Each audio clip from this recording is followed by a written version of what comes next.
милиция! Представился! Кто вы? Представился, я тебе сказал! Кто вы? Ты какого хрена меня бьешь ногами?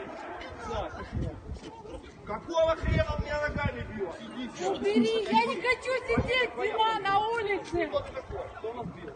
Он меня ногами ударил 2 раза. Я ему сказал представиться. Если он из милиции, зачем он ее У меня бьет? ребенок дома, что вы хотите от меня? Я во дворе в своем нахожусь.